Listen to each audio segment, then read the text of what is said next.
Rugy. La parole est à Monsieur André Chassaigne.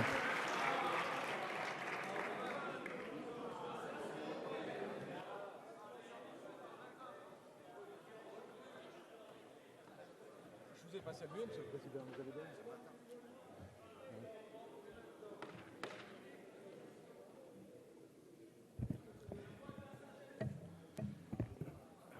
Monsieur le Président, Monsieur le Premier ministre, Mesdames et Messieurs les ministres, chers collègues, depuis le début de ce quinquennat, l'électorat de gauche, celui qui a porté le Président de la République au pouvoir, se sent trahi. Un électorat qui a exprimé le rejet de la politique conduite en s'abstenant massivement au municipal. C'est l'expression d'une grande colère, pour ne pas dire d'un rejet total de tout un système politique qui est adressé par les électeurs qui avaient nourri des espoirs de changement en 2012. La réponse de l'exécutif a d'abord été d'affirmer que ce n'est pas sa politique qui a été sanctionnée, mais son manque de pédagogie. Avec, pour première réponse, un changement d'équipe, Monsieur le Premier ministre. Certes, vous dressez aujourd'hui un constat implacable des effets de la politique conduite depuis 22 mois. Faut-il rappeler que nous n'avons eu cesse de vous alerter? Faut-il rappeler que pas une fois le gouvernement n'a pris en compte les avertissements des députés du Front de gauche? Mais aujourd'hui, que proposez-vous après votre réquisitoire? Une accélération des réformes qu'il faut bien qualifier de libérales, avec un renforcement des orientations fixées par les pactes d'austérité et de responsabilité. Il y a là, Monsieur le Premier ministre, Mesdames et Messieurs les ministres, chers collègues, il y a là plus qu'un malentendu. Il y a une terrible rupture avec les attentes populaires. Aucune réponse n'est apportée à la souffrance sociale. Aucune réponse n'est apportée à la détresse économique, au déclassement des citoyens. À l'opposé, il est de la responsabilité, chers collègues, des forces de gauche d'ouvrir un autre chemin pour construire une nouvelle alternative à gauche. Les Français, dans leur majorité, veulent un changement de cap net et clair en faveur du progrès social et de la lutte contre le chômage. Chômage qui ne cesse de grimper, avec un record de 3,34 millions de demandeurs d'emploi sans activité recensés fin février. Les Français ne veulent plus des stratégies du désespoir et de la renonciation qui ont conduit où nous en sommes. Les Français ne veulent plus des promesses trahies, de l'impuissance politique organisée, des égarements et reculades dictés par la panique et des calculs à court terme. La situation de notre pays requiert une grande détermination pour répondre aux besoins populaires. Ces besoins, nous les connaissons tous, l'emploi, le pouvoir d'achat, le logement, la santé, les services publics. La dérive politique, parce qu'il s'agit bien d'une dérive politique qui a conduit le précédent gouvernement à mettre ses pas dans ceux de Gerhard Schröder et de Tony Blair, doit prendre fin. Sans changement politique, ce nouveau gouvernement sera lui aussi condamné à l'impuissance, sans porter de nouvel espoir pour le peuple et pour le pays. Il y a urgence. Il y a urgence à agir pour redonner du souffle à notre économie, combattre les inégalités, développer nos services publics, défendre notre modèle social. Le premier défi à relever est une réorientation de la politique européenne sans laquelle le changement ne sera pas envisageable. L'adhésion de François Hollande au pacte Sarkozy-Merkel est l'acte fondateur, le péché originel de ce quinquennat. Candidat, il s'était pourtant engagé à renégocier le traité sur la stabilité, la coordination et la gouvernance TSCG. Ce renoncement a empêché d'emblée la réalisation du changement promis pendant la campagne présidentielle. Il n'y a eu ni renégociation, ni changement, mais bien continuité avec un projet européen qui se confond de plus en plus avec un simple programme d'austérité. Il appartient, Monsieur le Premier ministre, à votre gouvernement et bien sûr au Président de la République de rebattre les cartes, de changer radicalement de stratégie. Il faut convaincre nos partenaires de la nécessité de rompre dans l'intérêt de tous avec la politique de déflation, de stagnation et de chômage poursuivie aveuglément à l'échelle du continent. Pas à la marge, comme vous l'avez proposé, mais avec des mesures fortes, rompant avec la stratégie de soumission au dogme de l'orthodoxie budgétaire et libérale. Aujourd'hui, une grande partie des peuples européens refusent les politiques d'austérité inhumaines qui leur sont imposées. Ils trouvent légitimement intolérable que l'on trouve toujours des milliards pour financer les banques alors que la population est mise au pain sec et à l'eau. Les 60 milliards d'euros de coupes budgétaires déjà opérés sur ordre de Bruxelles ont eu des conséquences désastreuses sur les services publics, la sécurité sociale, nos collectivités territoriales. Cette cure d'austérité, la plus drastique de notre histoire récente, appauvrit notre pays, détruit l'emploi et les entreprises, sème la colère, chers collègues, et la résignation. Mais il ne suffit pas aux marchés financiers, aux multinationales de promouvoir l'austérité. Ils ont désormais une nouvelle exigence. Pour tenter de répondre à la crise des débouchés qu'ils ont eux-mêmes créée, ils voudraient imposer un traité de libre-échange transatlantique.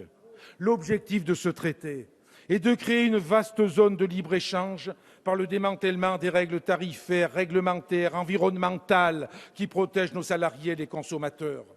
La perspective de conclusion de ces négociations, menées dans la plus grande opacité et hors des règles démocratiques les plus élémentaires, fait peser une lourde menace sur les règles de santé publique, écologique, sociale et culturelle en France et en Europe.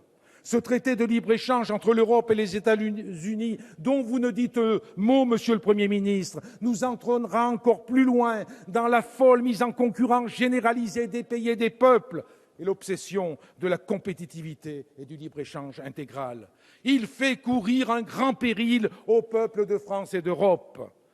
Le groupe de la gauche unie européenne et son candidat Alexis Tsipras sont déterminés à le faire connaître au plus grand nombre. La France, Monsieur le Premier ministre, doit peser de tout son poids pour s'opposer à ce projet qui barre la voie à toute perspective de construction d'une Europe sociale. Cette Europe sociale qui implique au contraire de considérer la protection sociale, le salaire minimum, le dialogue social, les négociations collectives et le droit social comme autant de points d'appui pour une avancée de civilisation.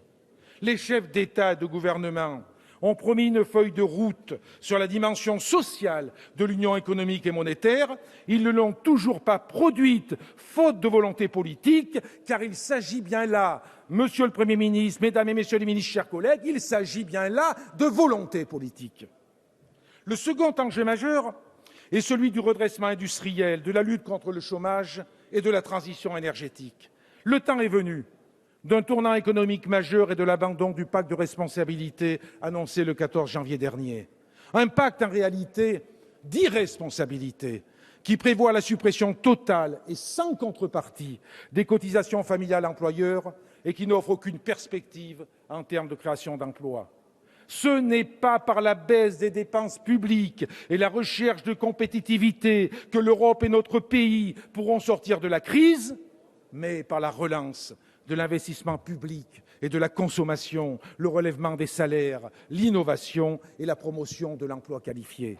Pour cela, il faut desserrer les taux des contraintes que fait peser la financiarisation de l'économie sur l'activité et la pérennité de nos entreprises. Comment la gauche pourrait-elle souscrire à l'antienne de la réduction des dépenses publiques qui réduit le périmètre des services publics et fait la part belle à la marchandisation de la société? Une marchandisation qui sera amenée à s'accroître avec le basculement de bon nombre de collectivités dans l'escarcelle de la droite, dont les programmes portent la suppression de bon nombre de services publics locaux. Définitivement, l'intérêt privé primera alors sur l'intérêt général, les logiques de rentabilité primeront sur les logiques de solidarité. Ce primat sera renforcé par la feuille de route que vous venez de dresser sur l'évolution institutionnelle. Cette évolution institutionnelle, Monsieur le Premier ministre, sous couvert de modernisation, chacun sait que l'objectif recherché est de créer des territoires d'excellence, des territoires de compétitivité, des territoires au détriment d'une France équilibrée et solidaire. Il faut que la gauche retrouve l'audace d'affirmer, contre l'artillerie lourde des idéologues libéraux déguisés en éditorialistes, qu'il existe une alternative à la fuite en avant libérale vers toujours plus d'inégalités, toujours plus de précarité, toujours plus de misère pour le seul bénéfice d'une poignée de nantis. Vous avez confirmé cette volonté, votre volonté, de vous attaquer au coût du travail en multipliant les exonérations de charges des entreprises. Mais pas un mot, Monsieur le Premier ministre, sur le coût du capital. Pas un mot. N'est-ce pas le meilleur révélateur du choix libéral qui est le vôtre? Pourtant, les arguments en faveur de la baisse des cotisations sociales comme moyen de lever les freins à l'embauche, de créer ou sauvegarder des emplois ne reposent sur aucun constat empirique. 20 ans d'exonération de cotisations sociales sur les bas et moyens salaires n'ont pas permis de sortir de l'ornière. Bien au contraire, elles ont eu pour résultat de paralyser notre économie en favorisant les bas salaires, de dissuader le développement de l'emploi qualifié, de fragiliser notre système de protection sociale. Des solutions alternatives existent. Nous les porterons avec tous ceux qui souhaitent se rassembler à gauche. Pour baisser les charges financières des entreprises, nous proposons un nouveau crédit bancaire pour les investissements matériels et de recherche à des taux d'intérêt d'autant plus faibles que ces investissements programmeraient plus d'emplois et de formations correctement rémunérées. Un pôle financier public, incluant la Banque publique d'investissement, sera en mesure de déployer ce nouveau crédit. Les députés du Front de gauche proposent également de moduler le taux de cotisation sociale patronale, une modulation favorable à l'emploi, à la formation, au salaire, une modulation qui serait pénalisante pour la croissance financière des capitaux. Si François Hollande avait écouté les Français, si vous les aviez, vous aussi, vraiment écouté, Monsieur le Premier ministre, vous auriez annoncé un grand plan de justice sociale et fiscale, des investissements pour les services publics, la hausse du SMIC, un soutien aux collectivités locales, l'interdiction des licenciements boursiers. Je dis bien l'interdiction des licenciements boursiers. La réduction de 50 milliards d'euros de dépenses publiques et la baisse des impôts et des cotisations sont incompatibles avec les efforts annoncés en faveur de la santé, de l'éducation et de la jeunesse. Quant à la transition énergétique, il appartient, en effet, à la gauche d'en relever le défi. Mais n'oublions pas l'essentiel. Une réelle transition énergétique, très économe en carbone, suppose de réorienter profondément les critères de financement des investissements et de gestion des entreprises en substituant aux critères de rentabilité des critères sociaux et des critères environnementaux, ainsi que de nouveaux droits et pouvoirs des salariés et des citoyens. Cela suppose aussi la maîtrise démocratique des circuits de financement de l'économie. Nous voyons ici combien il importe de redonner sens à un projet collectif capable d'offrir à notre jeunesse d'autres perspectives que l'austérité et le déclin. Proposer un pacte républicain, le troisième enjeu. Notre société est aujourd'hui sous tension. Vous l'avez dit, Monsieur le Premier ministre, en quête de sens et incertaine de ses valeurs communes. Cette crise identitaire est d'abord une crise de l'égalité. Les inégalités sociales et territoriales continuent de structurer une société incapable de conjuguer le respect du singulier et la définition du commun.